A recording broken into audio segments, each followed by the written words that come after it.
What's up? Rod Kent. I am Rod Kent, the Superman of the streets.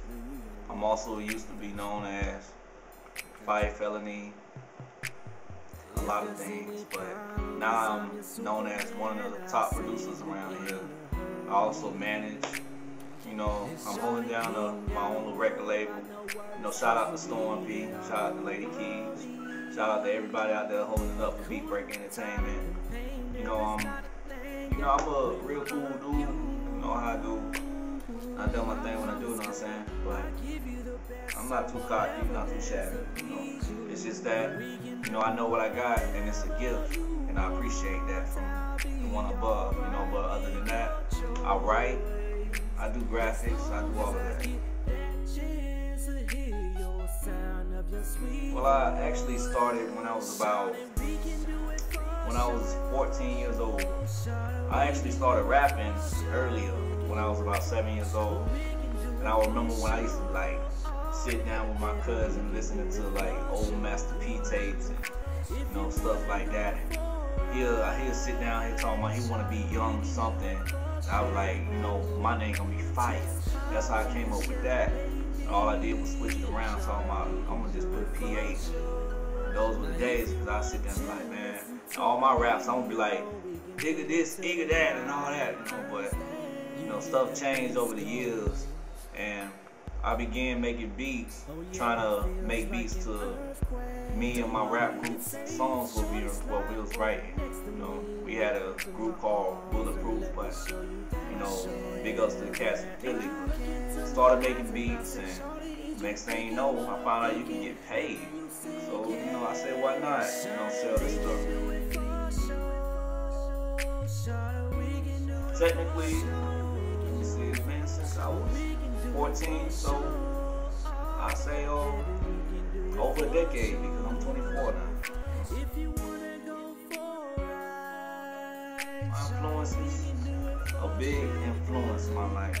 The people that got me to really want to get started.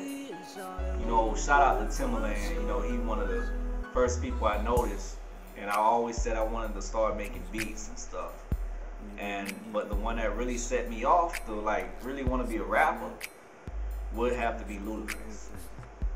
And Ludacris, he just set it off when he came in the game because he showed me that you only gotta rap and sit here and be serious all the time. It's nice to think outside the box and goof off a little bit, even though you're from the streets. If you wanna chill, baby, It makes me different. I'm just me, and I'm just saying that not to be cocky, but I'm one of the artists that's out there, and I'm gonna fully be myself, not caring about whether people see me a different way, like I got a certain swag. Of course, I can be weird sometimes, but that's just a part of my swag. My style get up, that's how I go. Style of music. I like to do the kind of music when I can be on the track and people can hear me, hear my voice, and sit there and they'll enjoy it, laugh at it. They'll laugh with it, should I say. I'm an entertainer, so basically that's all it is, a performance. But yet again, it's a performance based upon real life. Well, as we all know, and those of you who don't know, my project, the City of Roddyville, it was out since last February. So I'm still circulating that, but what's coming out, we got my other mixtape, the R&B mixtape, what I got called Romantic. That's for the ladies out there, a little R&B stuff, going on. And that's coming out in February, around Valentine's Day. And we got the City of Roddyville Part 2, that's coming out sometime next year, probably around September. But between that time, I got Superman Live 2011, coming out, along with the whole Beat Break Entertainment mixtape. I got started with Beat Break. It really started out with, me and my homeboy, winding up trying to find out what we gonna call ourselves, since we both made beats, even though we never made it together. You know, I was known for breaking down my beats, you know, certain ways and surprising people, always having to break down. And, you know, I just started going by the beat breakers. So my homeboy was with me, so we said, why not we call it beat breakers? You know, but he's doing his own thing right now, so technically, you know, I'm still rolling by the beat breakers, so I just thrown it on the label. You know, big ups to Hit Clinic Productions. You know, shout out to JB. You know, he came up with me long way. He was here for the longest, so he's still on the team regardless.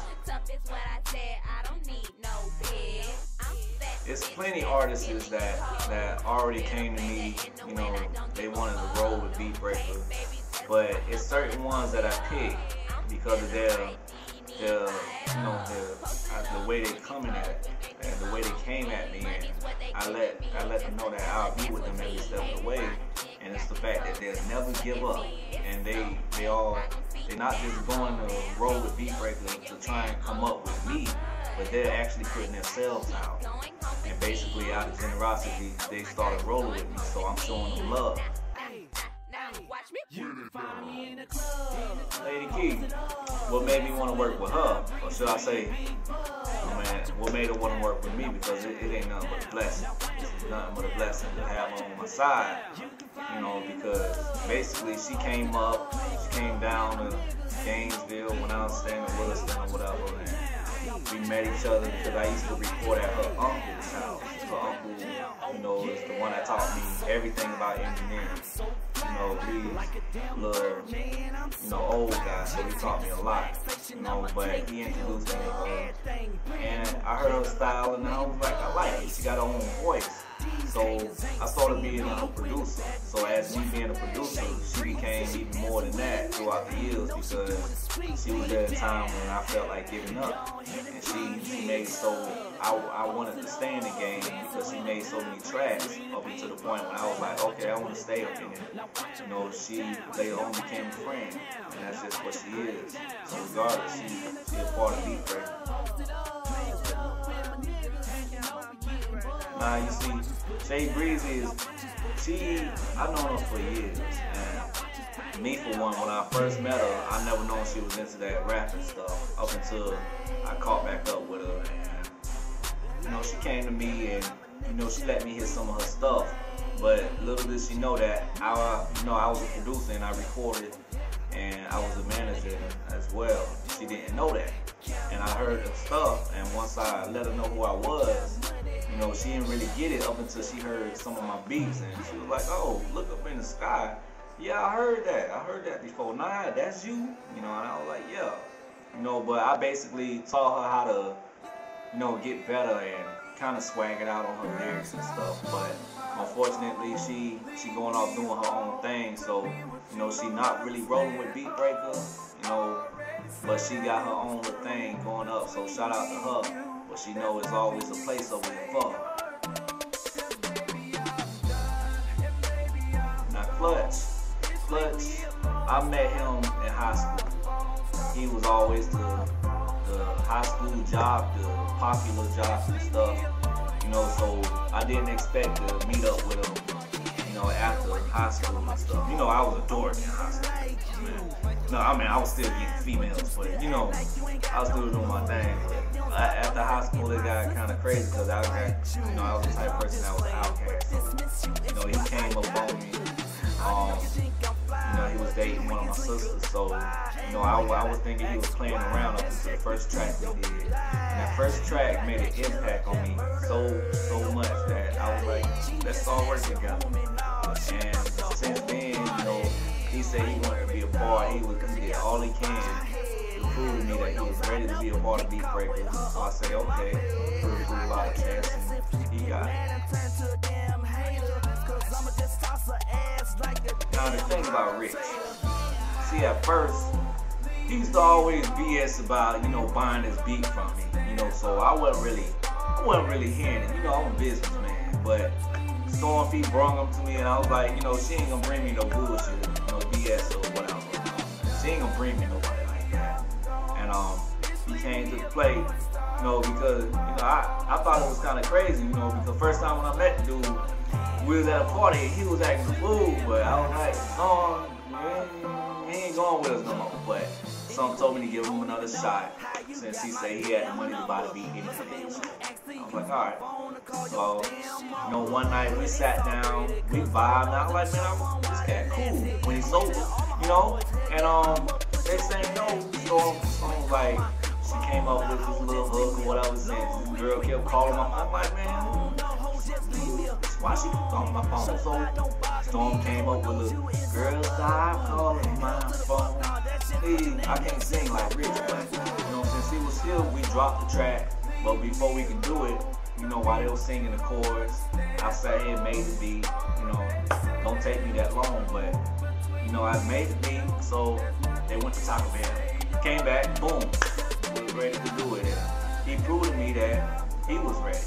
And it wasn't until we did our show, even though we kind of choked a little bit, but we kind of choked a little bit. You know, he told me he wanted me to be his manager. He said he's ready. He wants this. So I was like, all right. So, you know, he's a great singer. You know, when he sit down and do stuff, you know, but you gotta get him away from the females. You know how men are. What you mean, man? You don't own nothing over you? Storm P. If you ask me, Storm P, she's nothing but a leader. She's never the type that'll be even considered a follower. Like, I look at her as a leader. Like, me, for one, I say she should have been the one that came up with Beat Break Entertainment, being the CEO. That's just why I made her the co-CEO. The one that be right beside me. You know, she's a great writer.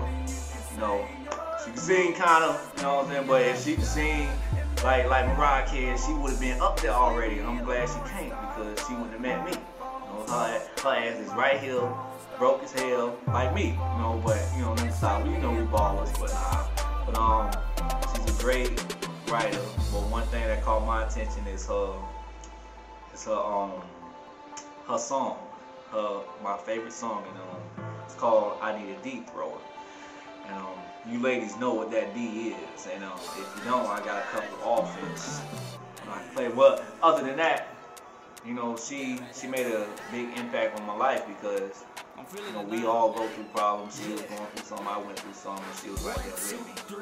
You know, a big old head, still here to this day. And I keep telling her, keep going. You know, your ass better not give up. Give up on her. But she's still here. Like I said, she should have been the leader. And she is that. Another person I want to give a shout out to is Miss Jazzy. Miss Jazzy, you know, I wouldn't say she a part of Beat Breaker, but regardless, she is, because she came up with it from that day, from day one. In fact, she was in the room with me and JB, you know, kicking in the production, when we started calling ourselves Beat Breaker Entertainment. Beat Breaker. She was right there. She's a great singer, and hopefully one of these days she'll come to us and see just say, I want to do it. So shout out to Miss Jazzy, aka Ashley Victoria. Big up. You know, shout out to everybody that support, you know, us as well as, you know, everybody around the nation, you know, because I'm not just here for me or them. I'm here for even my family. You know, big up to mom. You know, Cheryl. You know, she's mom right now. You know, she passed away, so I'm holding it down for her, man. We gonna succeed. We got 2011. We going all the way up, all the way there. That's how we do it. You know, making hits after hits. That's what we do. We break hits after hits. For more information, you know, you can contact me at my MySpace, you know, myspace.com/BroadKentPSDS, or you can catch me on Twitter, twitter.com/ISuperDuo. That's ISUPADOIT. Or you can just hit me up on my cell. That's 305-746-1080.